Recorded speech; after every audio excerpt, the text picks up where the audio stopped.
First of all, thank you everybody for attending this session. During the session, we'll mainly discuss about Java performance techniques and their costs during the runtime. And we'll see a lot of optimizations that might happen inside the HotSpot and OpenJDK. Few words about myself. I'm a software architect, overall 10 plus years of experience. Apart the software architect role, I also have from time to time, I'm a technical trainer inside the Luxoft department, and here are a bunch of courses I conduct, so mainly on the performance and tuning and software architecture topics, the topics that I'm keen on. As well, I'm speaker and blogger, speaker to external and internal Luxoft conferences. What we are going to discuss this evening, what's the agenda? We will briefly start with few things about Justintime Compiler. It's mainly an introduction, short, let's say, briefing, because right after that we will go to focus about a lot of optimizations, and here you have a list of them. For example, uncommon traps, null sanity checks, devirtualization, loop unrolling, bias locking, inlining, and we will conclude with some cases which prevents the just-in-time compiler to optimize the code. What is for you to take away out of this session? It's a better understanding about what happens under the hood inside the JVM from the just-in-time compiler perspective. The second point is about understanding in a better way about all the optimizations, shared in the previous slide, and how they are tackled by the just-in-time compiler, and few cases where these optimizations are prevented, plus how we can tackle such situations in case the just-in-time compiler is not able to compile the code. What would be the workarounds in such situations? In a nutshell, the overall presentation, it might help you to better tune your application for the performance standpoint if you want to squeeze the ultimate performance out of your application. Just before to start, few things about my hardware configuration, because it's important, mainly the CPU. I was using an i7 Skylake CPU with 16 gig of RAM, and from the software perspective, the majority of the tests were triggered under Linux Ubuntu distribution using JDK quite recently. It's 1.1 version, and few other tools that I was using. First is JitWatch, a tool which help you to, for example, see the bytecode and see the assembly code produced during the runtime. Java Micro Benchmark Harness, it's a macro benchmarking tool in order to test the performance inside the Java code, and HPJmeter. I used in HPJmeter just in one isolated case for the string deduplication test. Now let's start with the just-in-time compiler, and as I was mentioning in the introduction, it will be just a few things about it, just to put the context before we'll continue and dig in the optimizations. Here is the picture, the overall picture containing the main boxes, the main pieces that are related to the JVM. For example, we have the class loader, we have the bytecode interpreter, we have the just-in-time compiler, which are mainly related to the execution engine.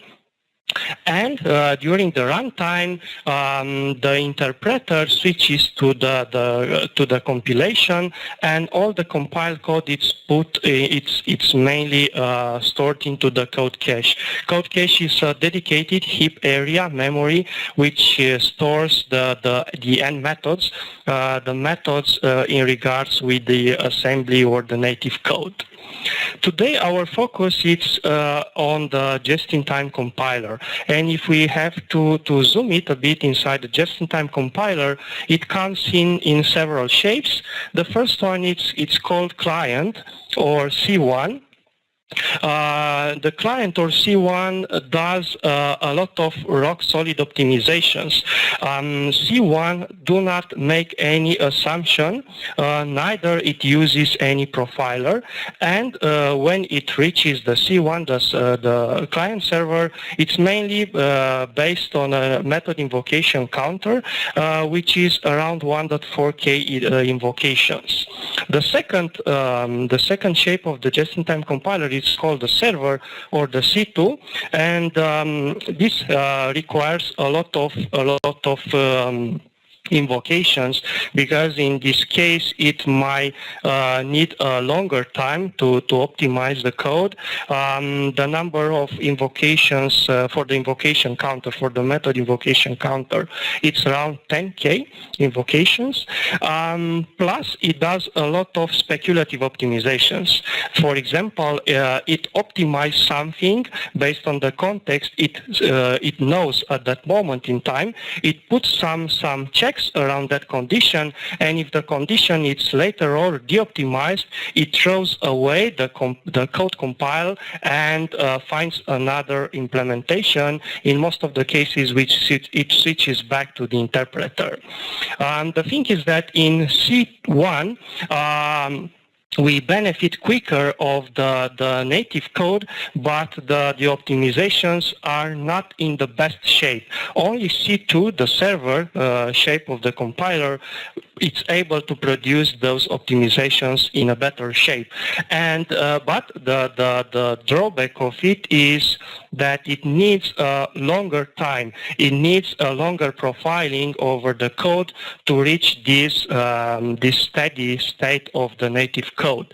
And in order to minimize this gap, they added inside the JVM, it's also a tier mode, which starts in C1, reaches quickly the C1, so we benefit the performance quite soon, but it continues towards C2 because we want the best optimizations during the runtime.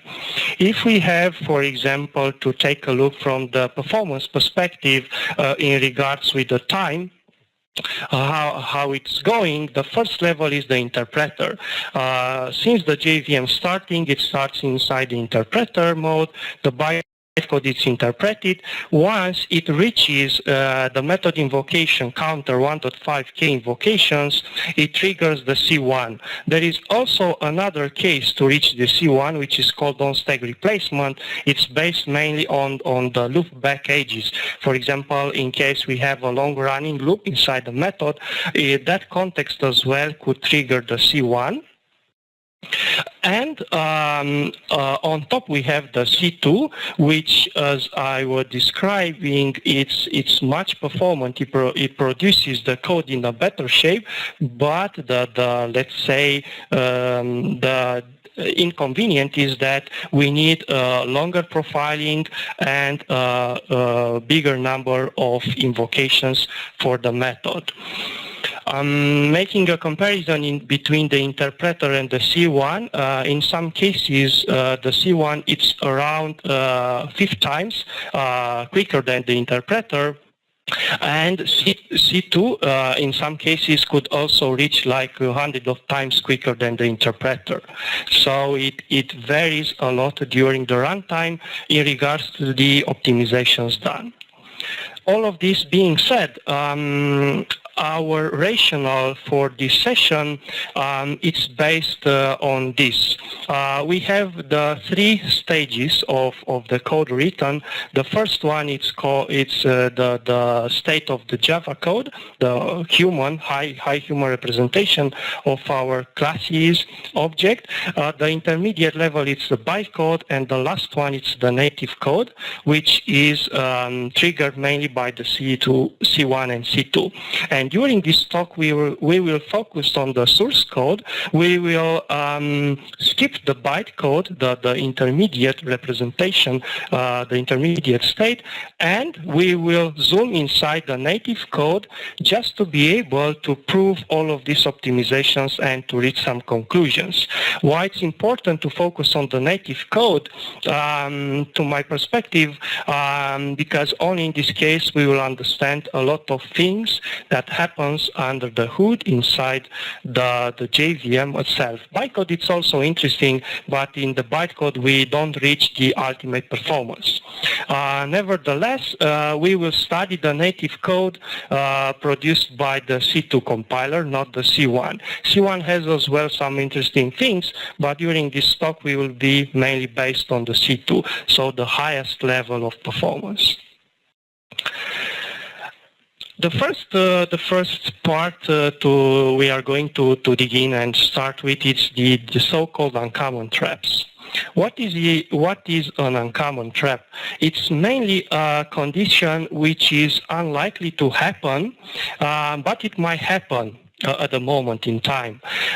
When it happens, the compiler switches back in almost all the cases to the interpreter.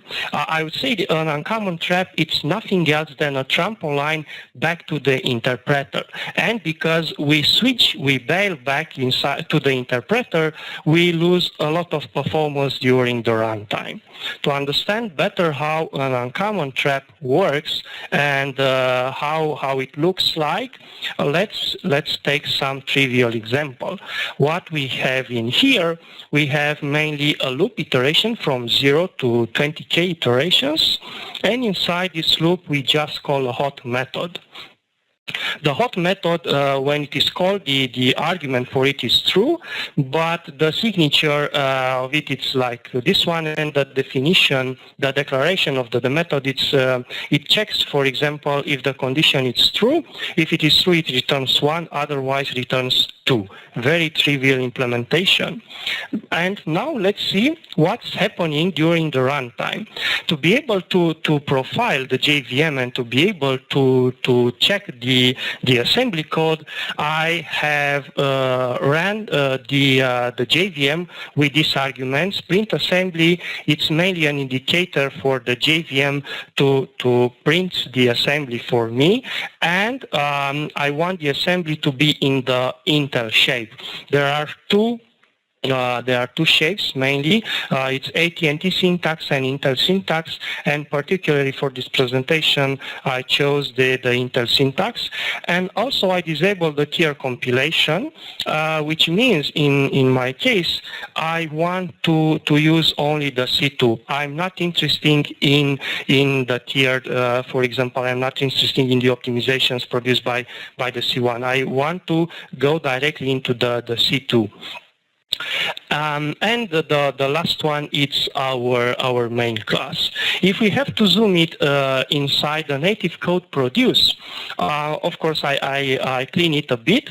What we have here, the RDX, it's mainly our parameter, which is the Boolean, and there is a comparison between this Boolean and 1. So mainly there is a comparison between the condition if it is equal to true.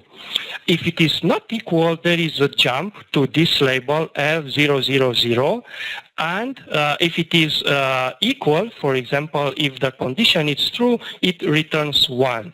But what is this jump? That is the question. This jump is mainly a jump to another part, which calls an uncommon trap.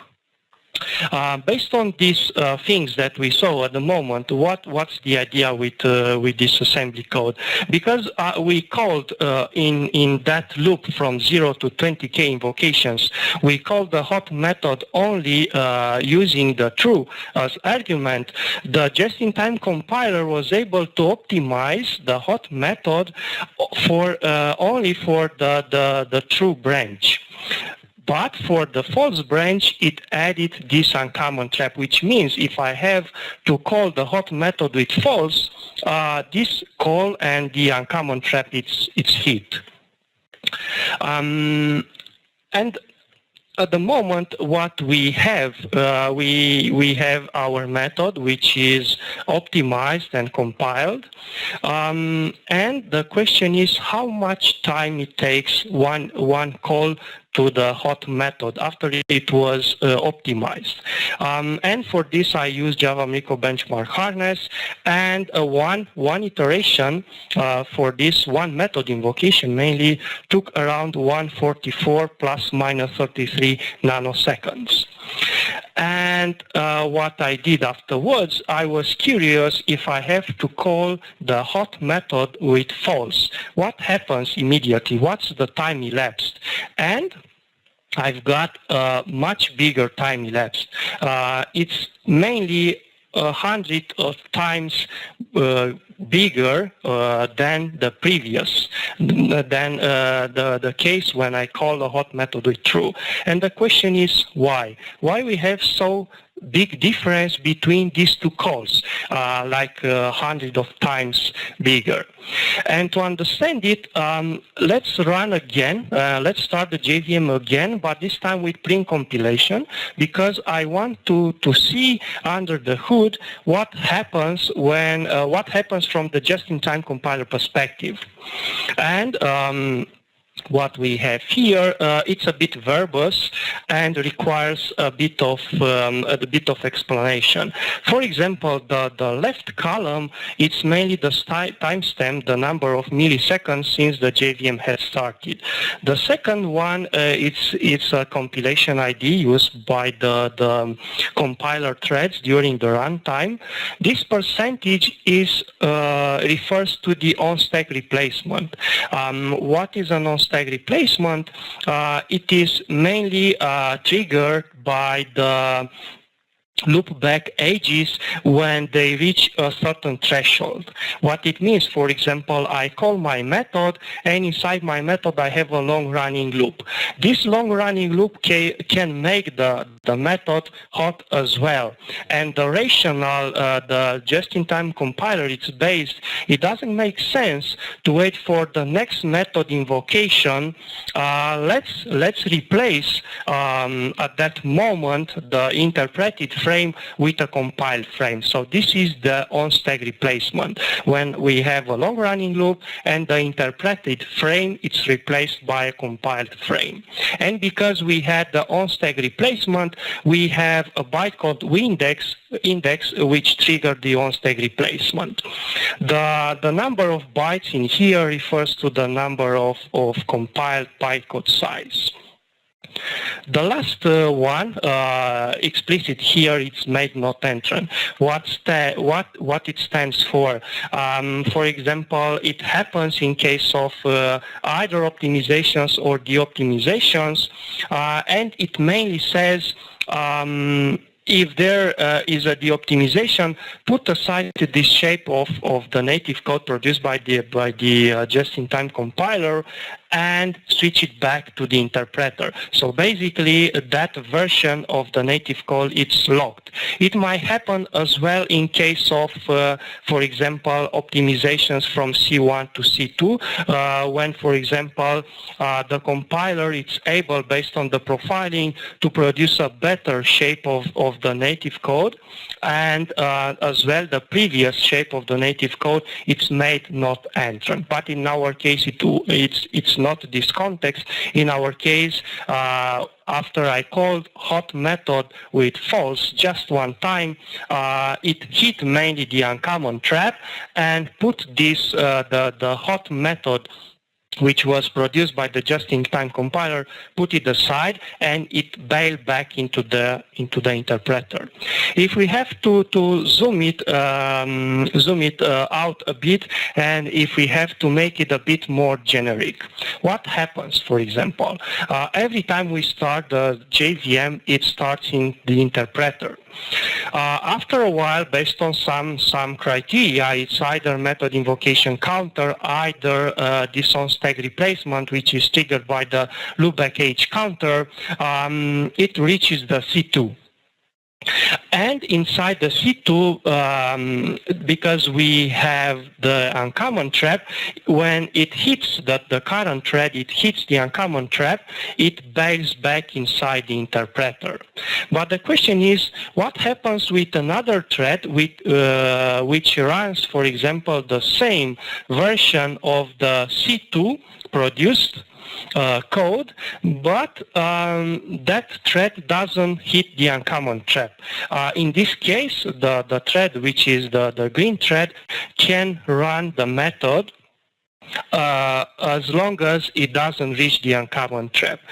All the other threads that might call the method after just one thread, at least one thread, hit the uncommon trap, they continue with the interpreter. So they switch and they use the interpreter, the bytecode itself.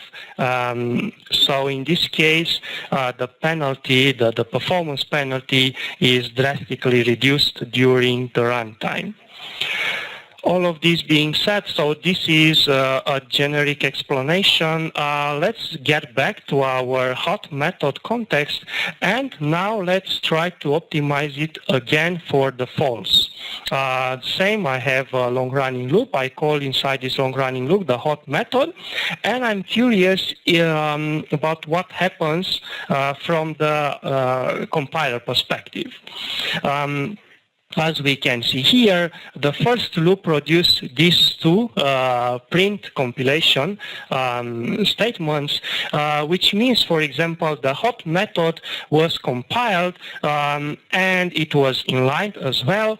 And because inside the main we had this long-running loop, the long-running loop produced the on-stack replacement for the main, and the main got compiled as well, even if the main was triggered just once for it, because the method invocation counter for the main method, it's 1 in our context. But even in this case, because of the long-running loop in here, it got compiled. After we called, after we hit the second loop, and we call the method with false as the argument, it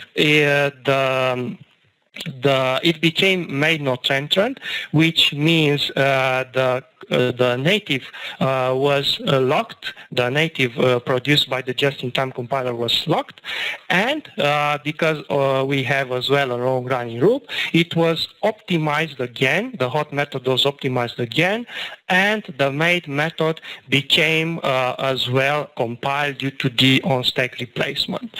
As you can see here, it's a lot of back and forth, a lot of optimization, deoptimization during the runtime. If we have to zoom it now on the assembly code, on the native code produced, what we saw here, there is no any uncommon trap. So we don't have any uncommon trap, and the just-in-time compiler falls back to the classic way of handling branches. One more very interesting remark is that if I have to measure at the moment how much time it takes one hot method iteration, it's about 170 plus minus 47 nanoseconds. If you recall, when I called the hot method with true, it was around 144. But now, having it de-optimized and re-optimized it again, I've got a slightly bigger response time. And this is the idea. When you first reach the C2 with the uncommon trap, the performance was slightly better. After the uncommon trap was hit and the code was de-optimized and re-optimized again later on, the performance is slightly slower. Why? Because mainly we have in the assembly code produced a lot of jump instructions, not jump instructions, we have a conditional checks. So these conditional checks are costly during the runtime. That's why we've got here a slightly slower performance. Just to sum up, based on the uncommon traps, if a conditional statement is following only a single branch, as we had in our case, the uncommon trap, it's a good idea to optimize it. But when the uncommon trap is hit, the just-in-time compiler, when it re-optimizes back the code, it falls back to the classic way of handling the conditional statements, as we had in the previous slide, using, for example, the C conditional move not equal. And just to remind, the uncommon trap, it's costly. Even if they might help in certain situations, they are costly when they are hit. First, because we need to bail back into the interpreter, and afterwards it takes some time until the method is re-optimized again. Inside the JVM during the runtime, there are a lot of uncommon trap situations. For example, for the unloaded classes, for the bimorphic calls, we are going to discuss this case later on, and for the null checks as well, range checks. Everything it's mainly in here. I would try to share with you the null sanity checks because this one is quite interesting. And to understand it, I created another very trivial example. I have inside this loop, running loop from 0 to 20k loop iterations, a hot method, and all the times I call the hot method with a value which is not null. And in this case, the hot method returns the value received as an argument multiplied by 2. Otherwise, it just returns 0. If I call the hot method with null, it returns 0. Let's see how it is optimized during the runtime.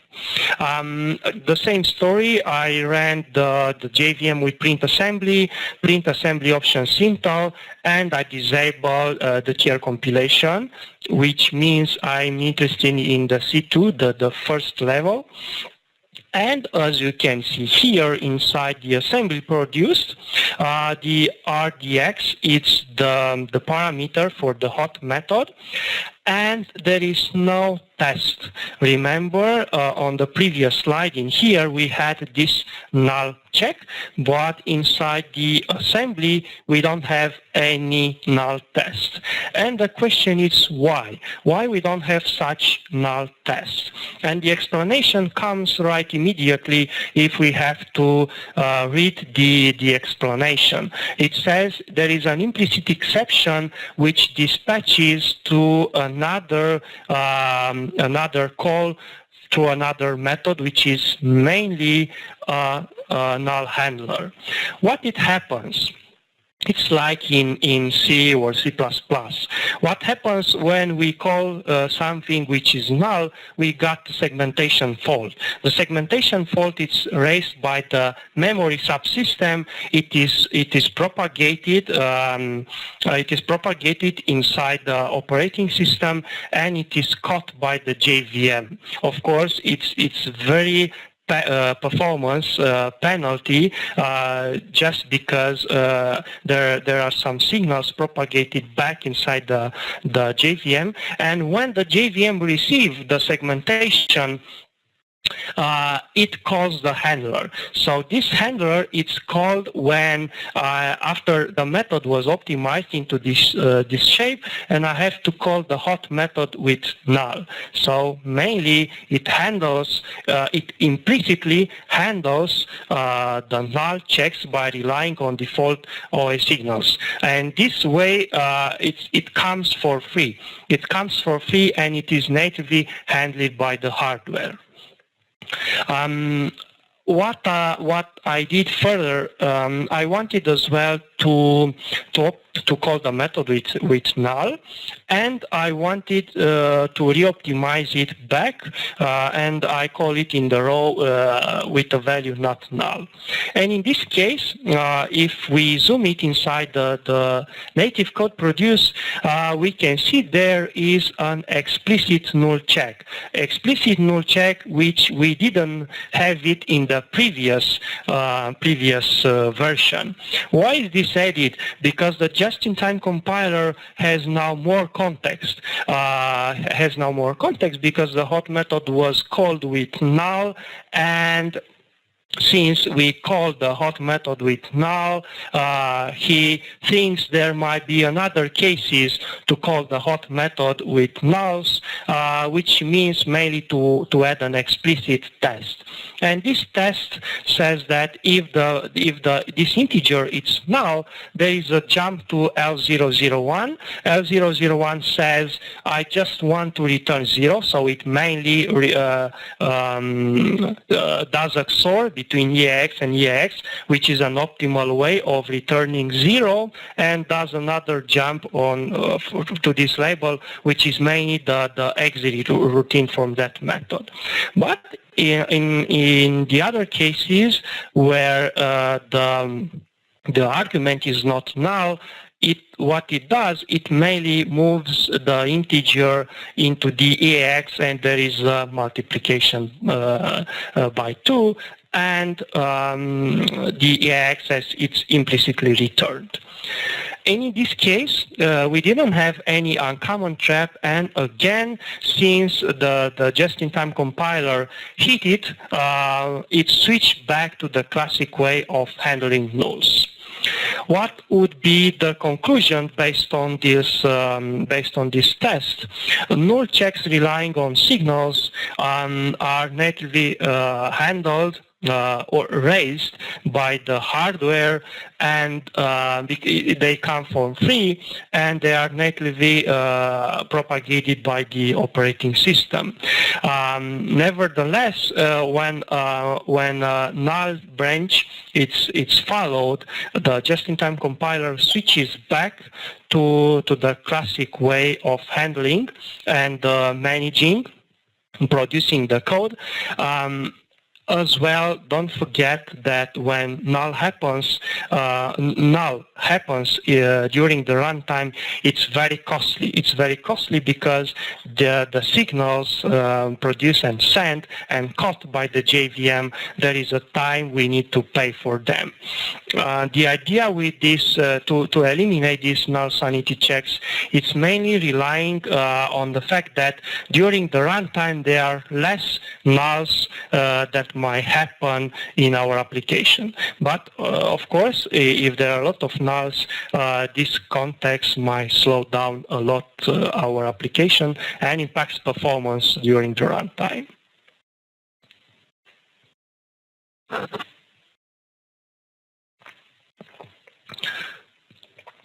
The next interesting optimization is called the virtualization. What's a virtual call? For example, it's a call to a method which might be overridden.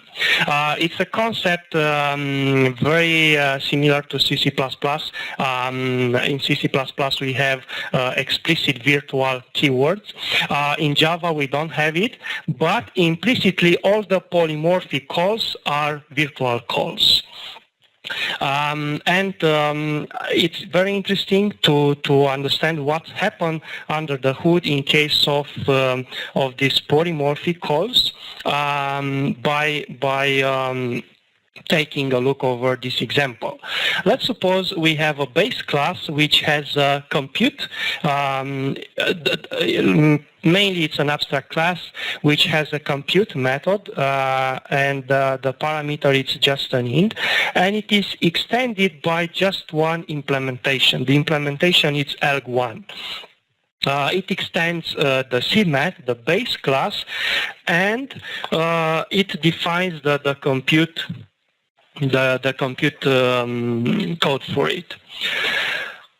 For us to test what happens and understand the optimizations, what I did in here is I iterated from 0 to 20k iterations, and I called inside the loop the hot method.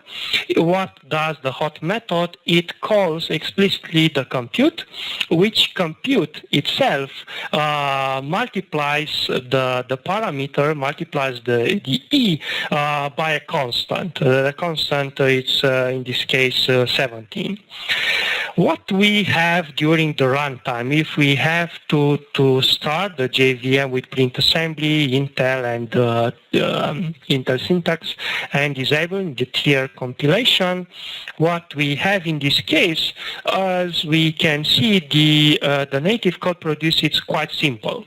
It's quite simple in the sense that the first instruction, it's mainly a conversion between an int, because we receive the int and we have have to return a double. So there is a conversion between the int and double precision. And the second one, it's mainly a multiplication of the argument by that constant that I was talking about. What's curious about this case is we don't have any test. We don't test if the instance is of type ELG1. Because during the runtime we have a polymorphic call, which is mainly a virtual call to the compute method, but at the native code we don't have any test. We can conclude in this case that the monomorphic calls are mainly the calls having a single target invocation. In this case, what the just-in-time compiler does, it just inlines the body of the compute method. There is no any uncommon trap added. Uncommon trap for testing if the instance is of another type, probably for ELG2 or ELG3, another possible implementations. Now, because I was referring to the other possible implementations, what if I, for example, create this second implementation, which is called ELG2, and I test it in the same way. For example, I have a long-running loop, and I test it inside this long-running loop. What would be my code produced during the runtime? And this time it's a bit more verbose, but in essence it's quite easier. What it does, the first assembly produce the first native code instructions. It's like we had in the previous case for the monomorphic calls. It's a conversion between int and a double precision. What happens immediately after is an explicit check. In this case, the just-in-time compiler added an explicit check, as we can see here. It mainly compares if the instance is of type ELG1. If it is instance of L1, it jumps to this. It jumps to L000 and does the multiplication. Remember the multiplication between the int and a constant. If it is an instance of ELG2, it does the multiplication by another constant. In this case, it's 19. I chose another constant. But the question is, why? What happens if I call with another possible implementation, for example, ELG3? And to handle this possible, the third implementation, there is a jump non-equal to this L002, which is mainly a call to an uncommon trap. So just to conclude our example, the just-in-time compiler add explicit checks for these both implementations for ELG1 and ELG2 and put the uncommon trap, which is this call, for another third and fourth possible implementation, which leads to the conclusion that devirtualization in case of bimorphic calls. Bimorphic calls are the calls with two possible target invocations. They both are inlined, and as well there is an uncommon trap added in the code produced. What would be even more interesting is if we add the third implementation, for example, the ELG3 implementation, and we have to test it in this way. For example, we keep the previous test, plus we add this loop for the third implementation. And in this case, it might be a bit of surprise. The code produced, the native code produced, is very simple. What it does, it's just an invocation to the runtime target invocation. In this case of this megamorphic call, in our context is the call with 3 possible implementation for the virtual call. The just-in-time compiler doesn't do any more inlining, neither any uncommon trap is added. If we have to summarize all the things that we proved and discussed up to now from low to high, from the invocation cost perspective, what we have, the monomorphic calls are the fastest ones. Why? Because in the case of monomorphic calls, the target invocation, it's inlined, the body of the call is inlined, and there is no uncommon trap. For the second case, where we had the bimorphic calls, most of them were inline, but in this case we have to pay the costs of the uncommon trap plus the cost of the jump instructions. And the second case, which has a slightly lower performance, is the case with megamorphic calls, which are handled mainly as virtual calls. In practice, the cost from a monomorphic call to a megamorphic call, it's mainly less than 10 seconds. During my test, I encountered a penalty switching from the monomorphic to megamorphic calls around 5 or 4 nanoseconds. I would say on average is 3 until 7, probably less than 10 nanoseconds, depending on the platform and the CPU.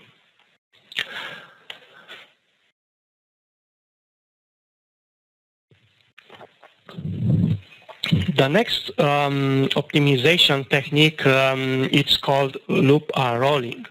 What it does, the loop unrolling, the just-in-time compiler, imagine we have a long-running loop, and just to minimize the number of iterations, in a sense to minimize the number of jumps, it does this loop unrolling by, for example, adding, like we have in here, we have this long-running loop, by, for example, calling inside the same loop iteration multiple instructions.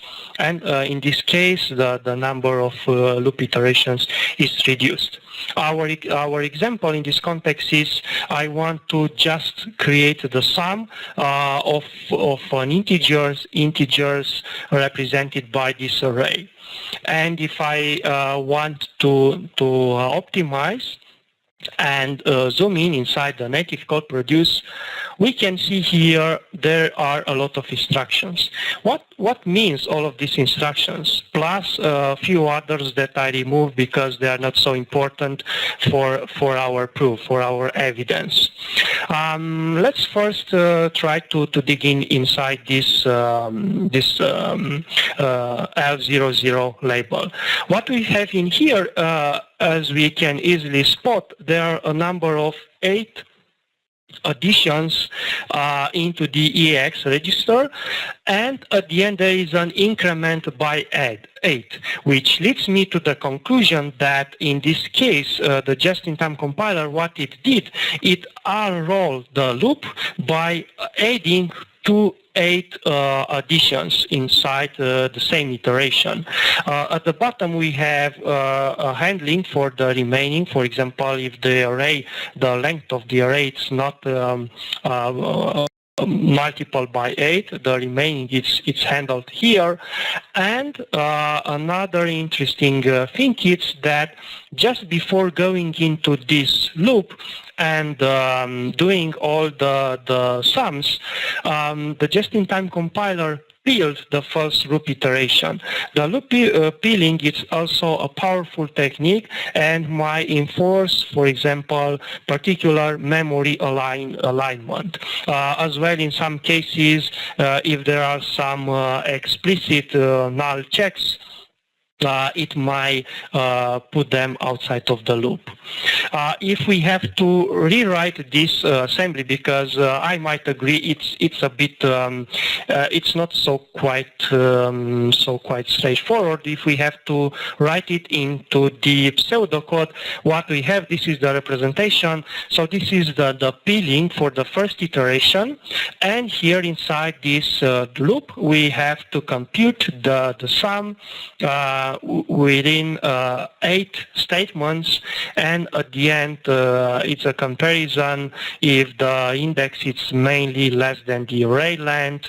If it is, it moves outside and handles the remaining. So that's a powerful technique for the just-in-time compiler to reduce the number of jumps. Plus, it might enable as well the parallelism on the instructions. Might open the door towards parallelism on the instructions. And here I have a question for you. I would kindly ask my colleague if it is possible just for several seconds to enable the chat. So think to this and just quickly answer inside the chat. Let's suppose now we have in mind the context of loop unrolling, and when we, for example, do some code reviews, or for example, we write some piece of the code and we rely on these loops, we want to be a bit, let's say, smarter in advance. By smarter in advance, I mean we want to unroll the loop in advance by us, by programmers. And the question is, what do you think about this approach? Would it be a good approach or not? Just take several seconds, and if you can post the answers into the chat.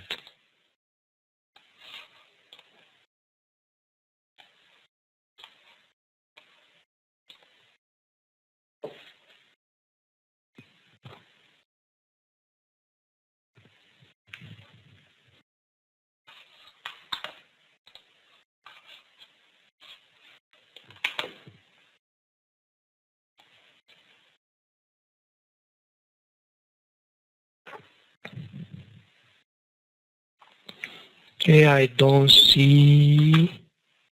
Okay. Any guess?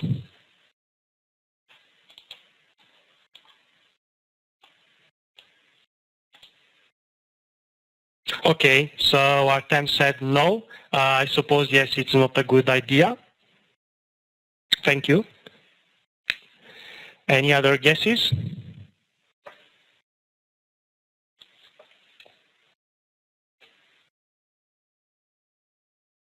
Yeah, maybe it's good to send to all the participants. Okay, good. I expect to get the same performance from the compile loop. Okay, good guess. It will work dramatically faster. It's interesting. We'll see if it works dramatically faster. No, not good because makes readability bad. No, I don't know. Yeah. Very good answers. Thank you very much for your answers. Okay, so we can continue with the explanation. The last one is it's bad for the CPU that doesn't support I suppose vectors. Okay. Okay, so if you want to post another thing, yeah, vector instruction, yeah, I got it. Vectorized optimizations. I think it's not a good variant. Guess it's hard to optimize for compiler. Yes. You had a very good clues. Okay, I think that's all about it. Let's see what happens.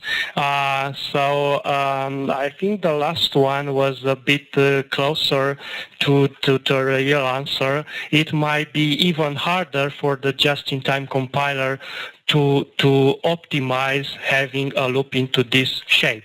Let's see what's happened. Let's provide the evidence. In this case, having this code and based on the rationale that I wanted to be a bit smarter in advance because I know the loop unrolling, how it works. I wanted to be a bit smarter, and I want to manually did the loop unrolling by myself when I wrote the piece of the code. What I did, I compiled this method, and I'm not going to show you the assembly code. It's a bit more difficult to understand a lot of native code instructions. But what I did, I just summarized the native code shape into this pseudocode because I think it's more, it's in a better shape to be understood. And as we can see, the loop peeling technique, it's still here. The Justintime Compiler peeled the first loop out of the loop, and what it did, as we can see here, it optimized in a similar way it did when we had the normal loop, just one iteration, just one statement per loop. So if we take a look on this loop, it's closer to the previous one. What might differ is just the loop peeling, but what did the compiler in reality? The compiler put much effort in order to optimize this. More specific, the Justintime Compiler had to re-roll the loop before to do this unrolling. What is re-rolling? So the compiler is based on the assumption that this loop unrolling it's wrong, or it's not quite wrong. I would say it's not in a better shape.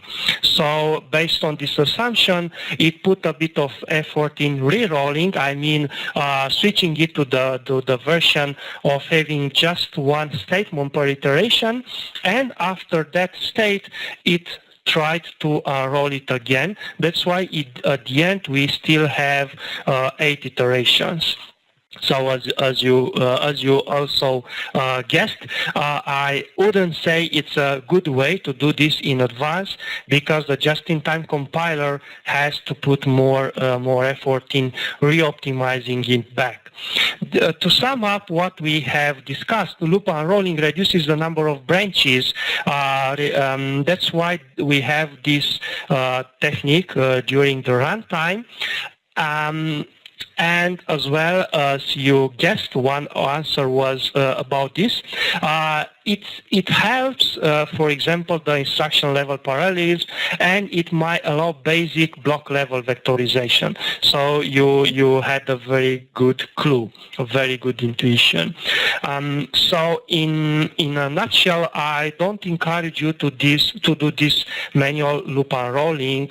Just write the code in the more natural way and let the Justintime Compiler to be busy and to take care of these optimizations. The next one is called string deduplication, the next performance technique. What is string deduplication? It's there since 1.8 update 20, and it's enabled by default. It's enabled mainly only with the garbage first.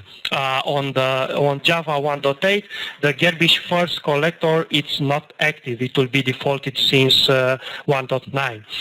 What it does, imagine we have a lot of strings, in our case 2 strings, having each string having lakhs of value.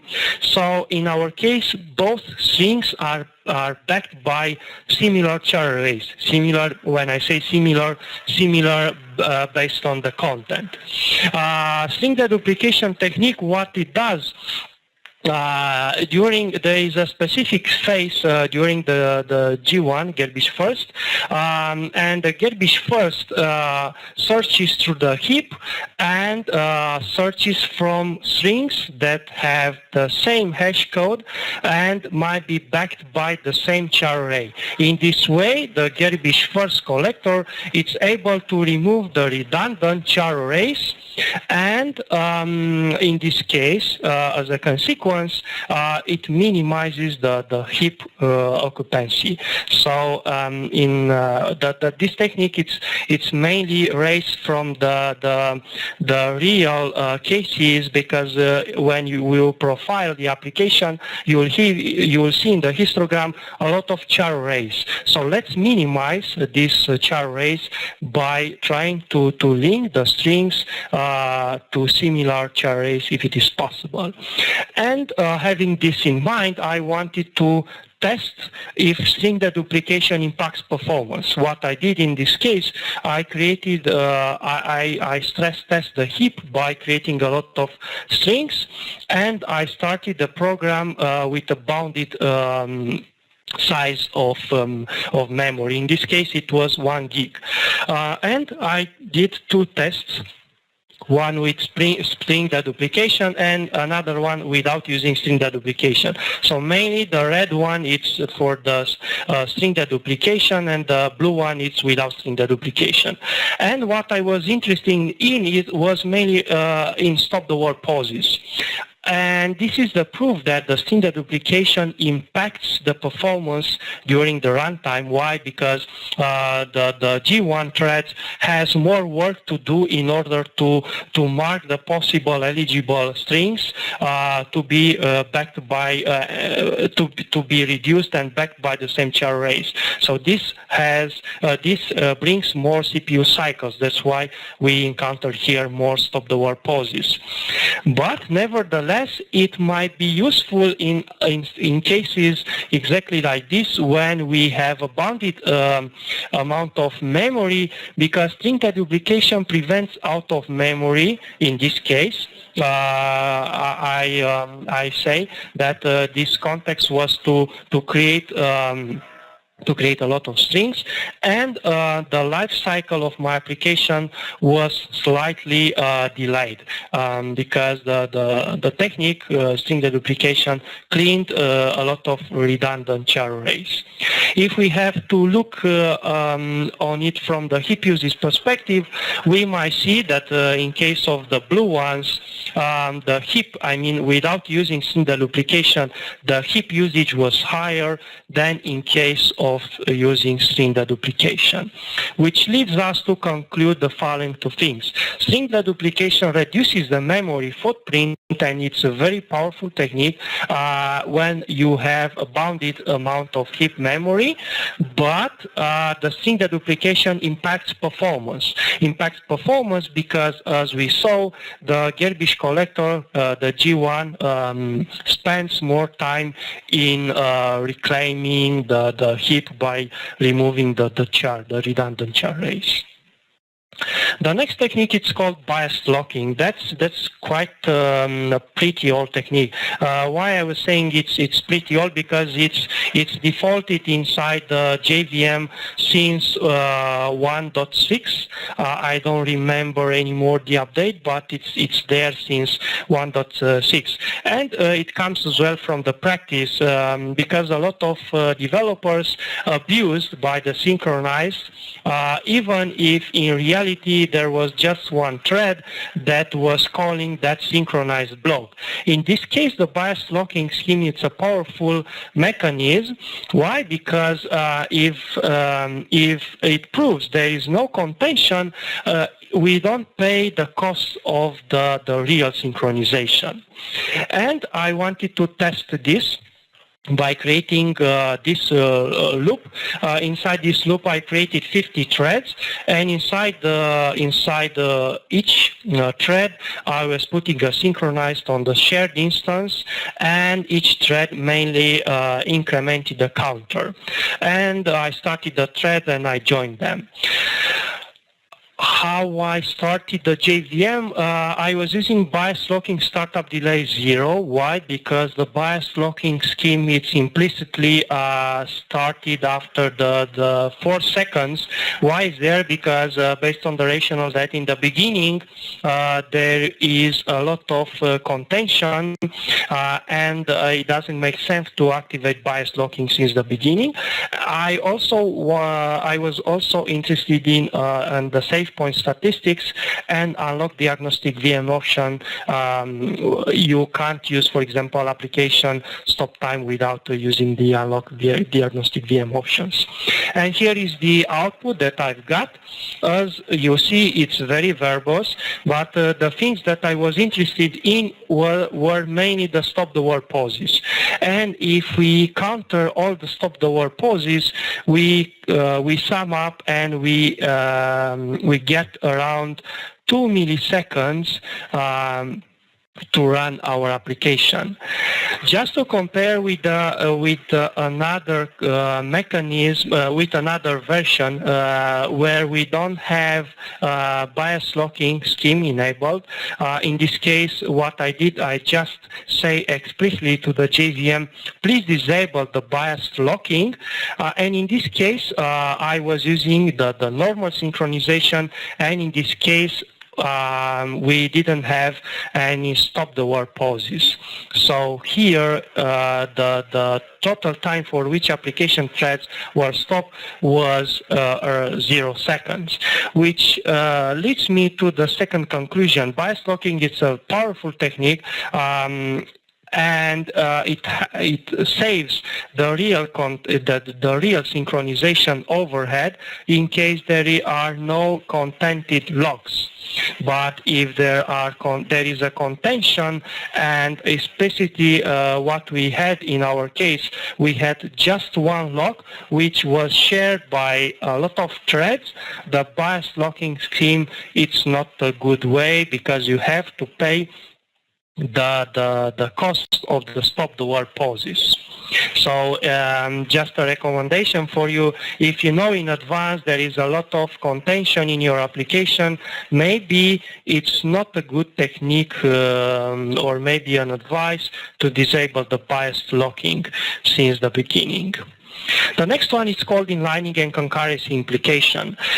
This is quite interesting because, for example, the answer why inlining is useful, the first answer that might raise is because it saves the call stack pops and pushes.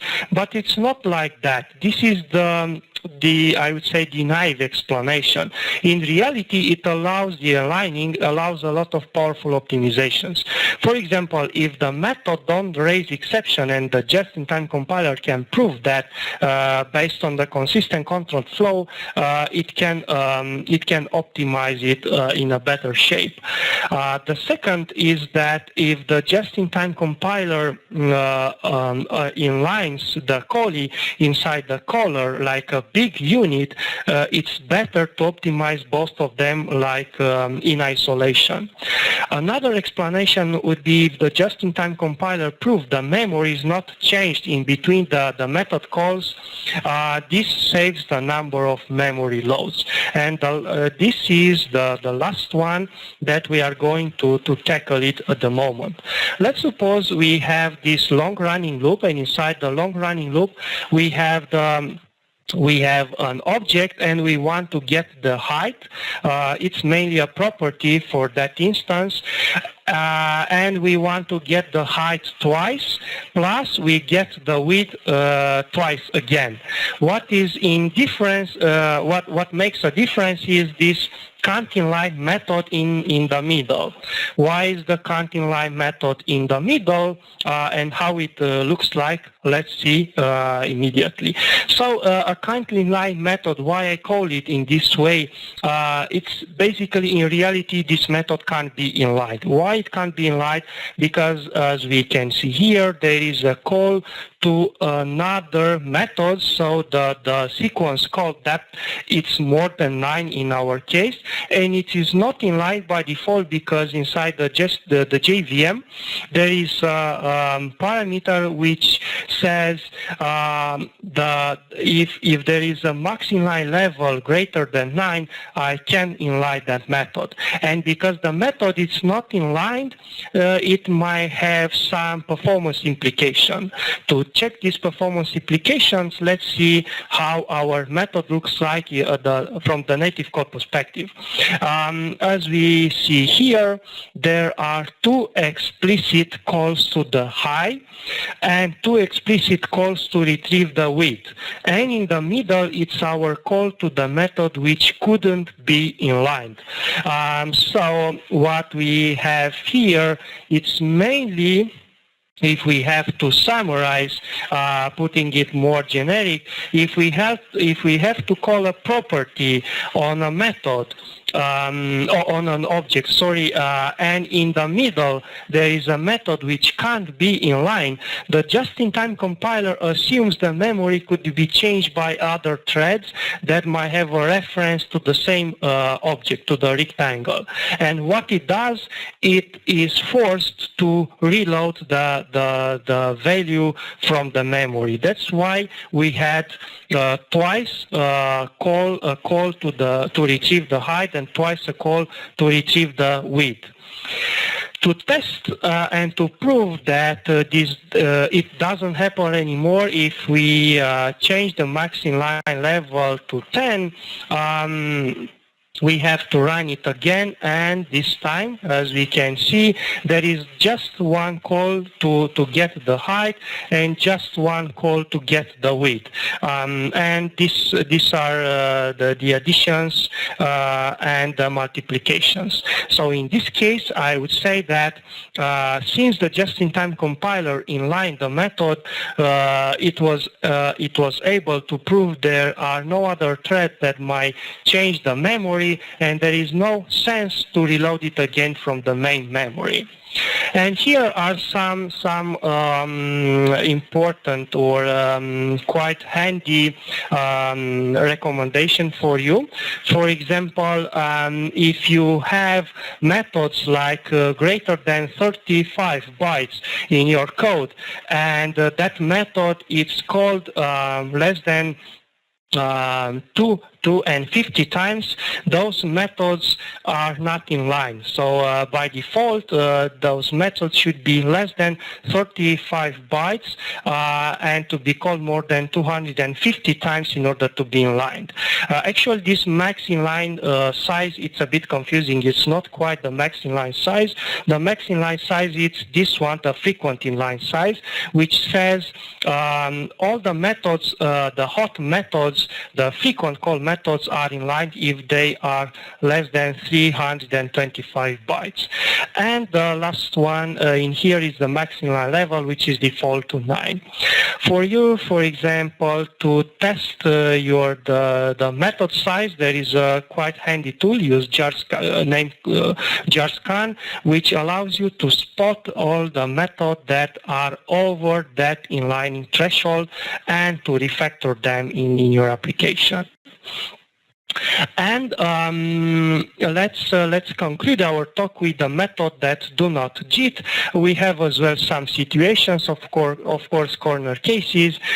In our case, the first one, it's called the case of huge method. What is a huge method? It's a method for that the body is more than 8,000 bytes.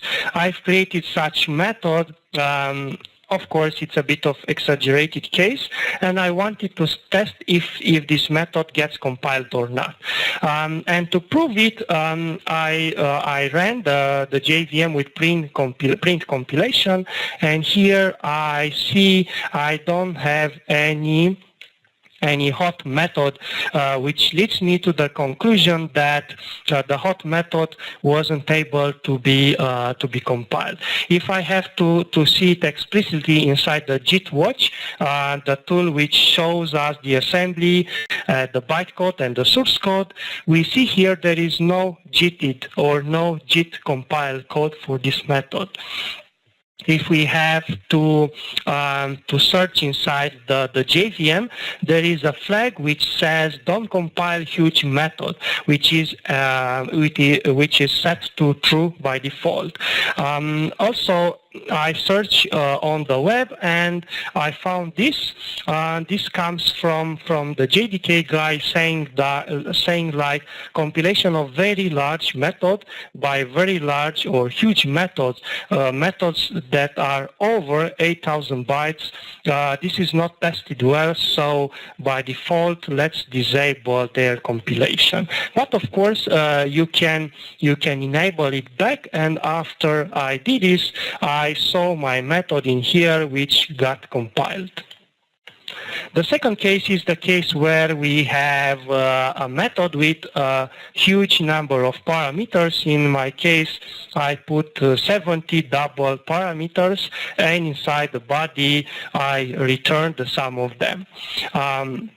What I had in this case, if I ran with print compilation, I saw these JIT warnings saying that are supporting incoming calling sequence, are supporting calling sequence. Again, there is an open task on the JDK side. Probably it comes from the 6th version. It was raised and target 6th version, but it is postponed until the 10th version of the JDK. In closing, I would like to quote the Richard Feynman wonderful mind, which says, or which said mainly that it doesn't make a difference how beautiful your guess is. It doesn't make a difference how smart you are. Who made the guess? Or what is your name? If it disagrees with the experiment, it's wrong. That's why during the entire talk, I wanted to prove the evidence for you during the runtime what happens, and I chose the C2 version because there is no other best way to prove the best optimization that might happen during the runtime. And also, I'd like to encourage you to keep always on experiencing new things, because this is the way you understand them in a better way. And also to profile, when you have to profile something, you also be curious to profile down to the hardware level. I'd like to thank you all very much for your time spent this evening.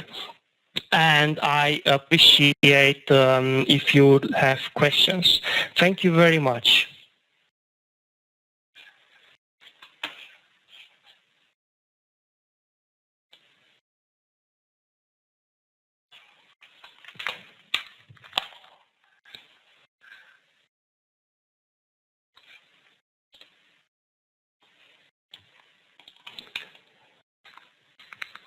If you have questions, you might post them in the Q&A panel.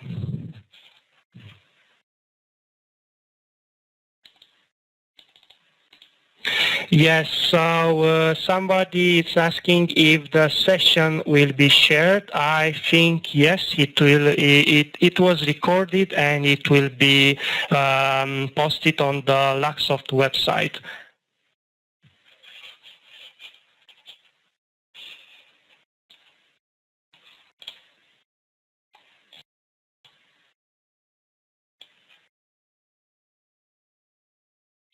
Okay, so here I have some questions. Let's iterate through them.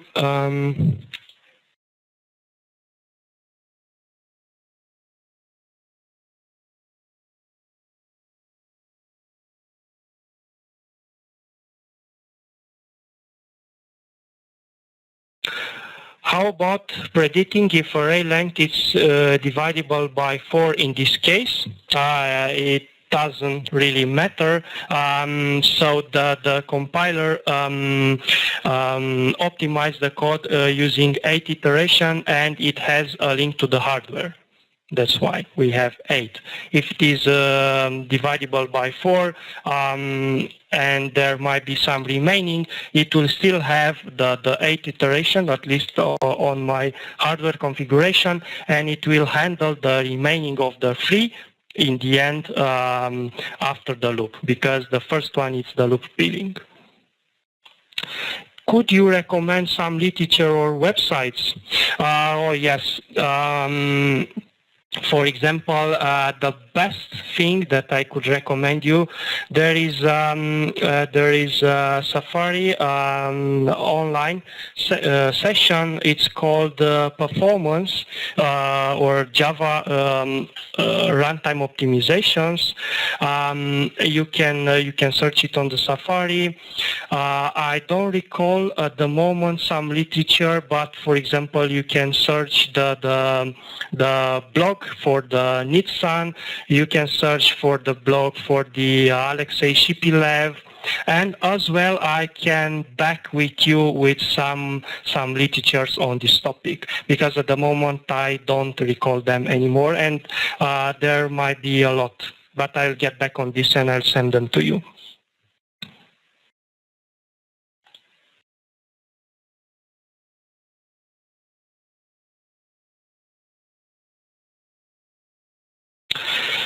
Another, it's mainly an assumption, if I understood correctly, that if my code really uses locks, so it's really multi-threading, then I should switch bias locking. Bias locking, it's enabled by default. You don't have to switch it.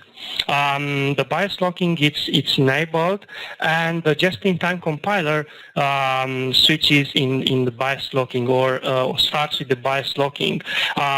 Unless you explicitly disable it, you don't have to worry too much about that.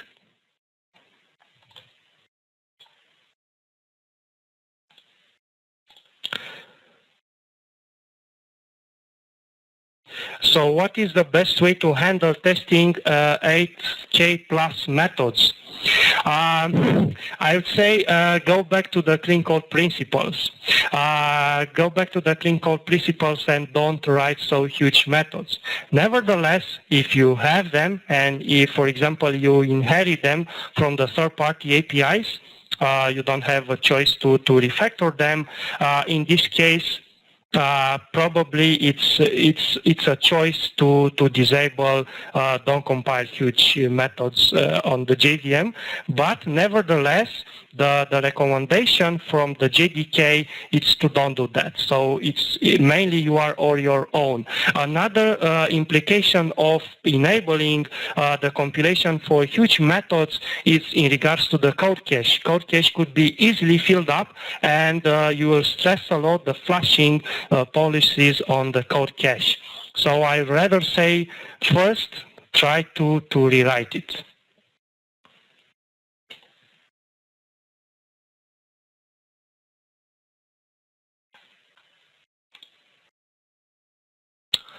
I got really a lot of questions.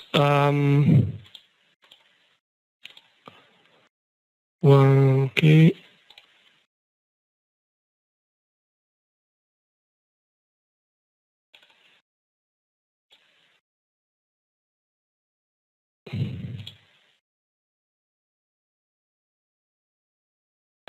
Does it help to set inline level to 50 plus? How many functions can the compiler inline at once?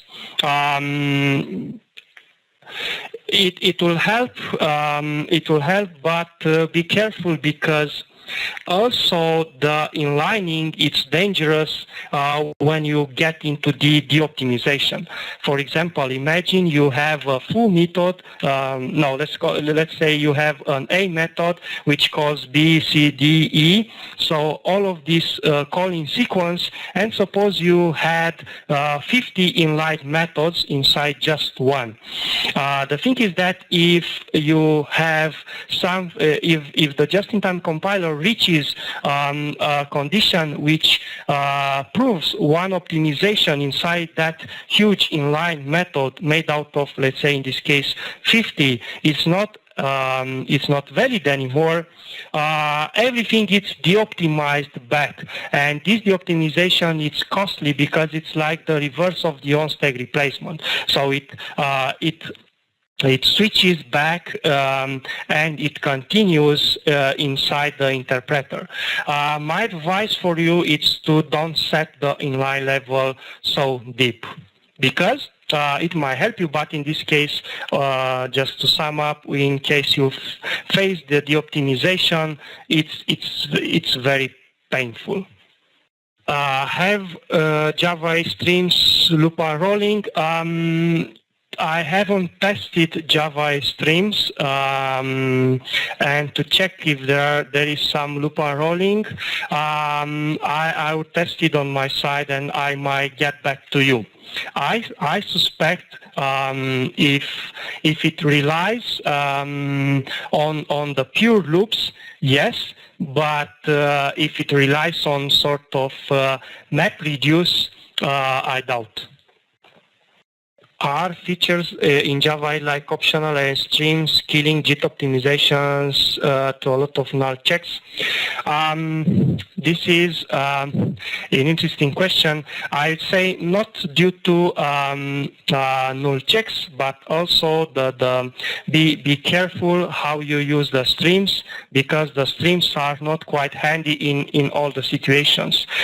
For example, what I recommend for you is just to read the NQ model and how to use the streams, because there in some conditions the streams might impact performance a lot if you don't use them consciously.